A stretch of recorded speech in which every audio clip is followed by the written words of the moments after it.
Halo teman-teman sekalian, saya Weriawan Eka, dan mungkin dari kita sudah tidak asing lagi dengan yang namanya bahasa.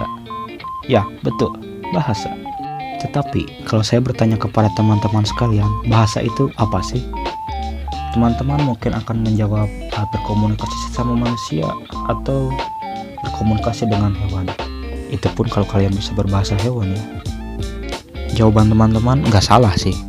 Tetapi saya di sini akan membahas secara singkat dan rinci tentang bahasa, seperti apa sih itu bahasa, terus kapan kita berbahasa, ciri-ciri bahasa, dan sebagainya.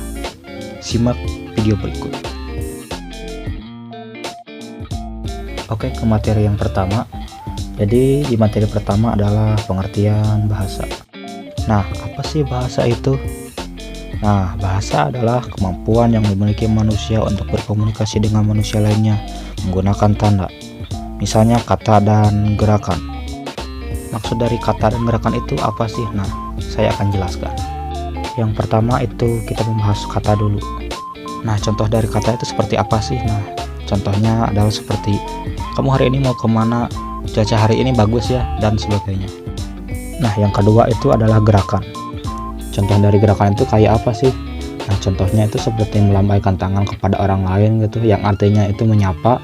Dan contoh yang kedua itu seperti bahasa isyarat, bahasa gerakan gitu, yang biasanya dilakukan oleh kaum-kaum disabilitas gitu, yang tidak bisa berbicara gitu atau tidak bisa mendengar. Nah, biasanya mereka menggunakan bahasa isyarat atau bahasa gerakan gitu. Kita lanjut ke materi yang kedua, yaitu tentang pemerolehan bahasa. Jadi sebenarnya kapan sih kita memperoleh bahasa itu? Menurut materi yang saya baca, kita memperoleh bahasa itu ada 3 fase.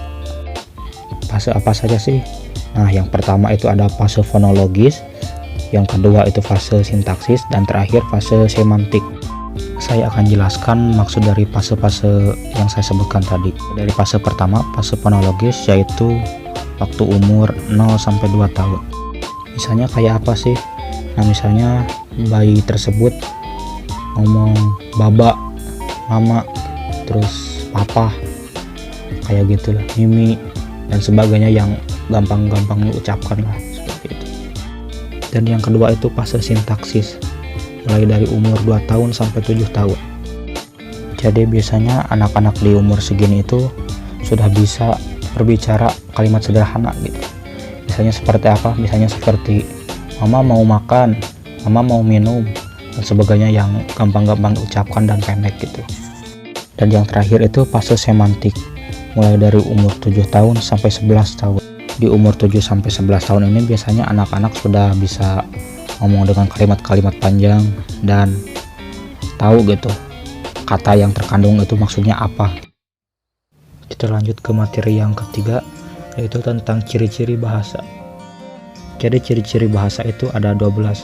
Di antaranya adalah, yang pertama, bahasa itu sistem, dan yang kedua, bahasa itu lambang, yang ketiga, bahasa itu bunyi, yang keempat, bahasa itu arbitrer, yang kelima, bahasa itu bermakna, yang keenam, bahasa itu konvensional, yang ketujuh, bahasa itu unik, dan kedelapan, bahasa itu universal, ke-9, bahasa itu produktif, ke-10, bahasa itu bervariasi, ke-11, bahasa itu dinamis, dan yang terakhir, bahasa itu manusiawi.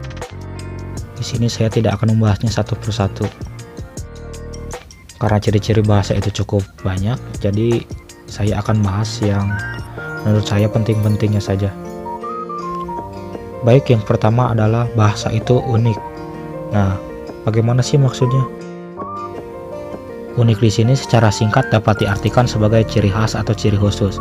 Bahasa bersifat unik artinya bahasa memiliki ciri khas tersendiri pada setiap sistem dan penggunanya. Ciri khas tersebut dapat kita lihat dan dengar di berbagai belahan dunia.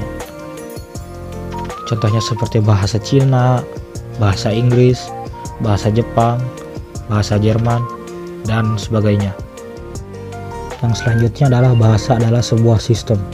Kata sistem di sini dapat diartikan sebagai suatu susunan teratur yang berpola sehingga membentuk suatu keseluruhan yang bermakna atau berfungsi.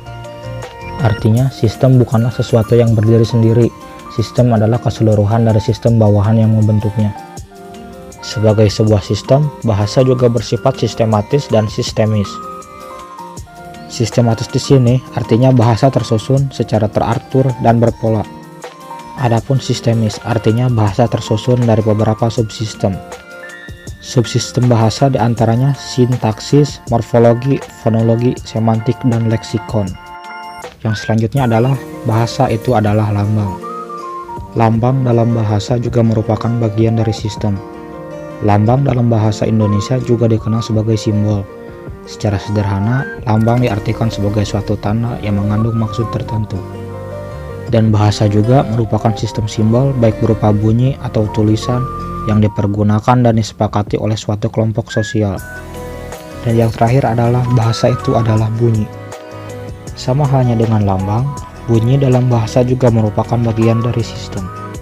Secara sederhana, bunyi adalah sesuatu yang diterima oleh alat pendengaran, baik dari gesekan benda, alat suara pada hewan, atau manusia. Namun, bunyi yang termasuk lambang bahasa adalah bunyi-bunyi yang diucapkan oleh manusia, yang berupa huruf, kata, kalimat, atau wacana. Mungkin sekian video singkat dari saya. Mohon maaf bila ada kesalahan, karena saya juga sama-sama belajar. Dan sekian, terima kasih.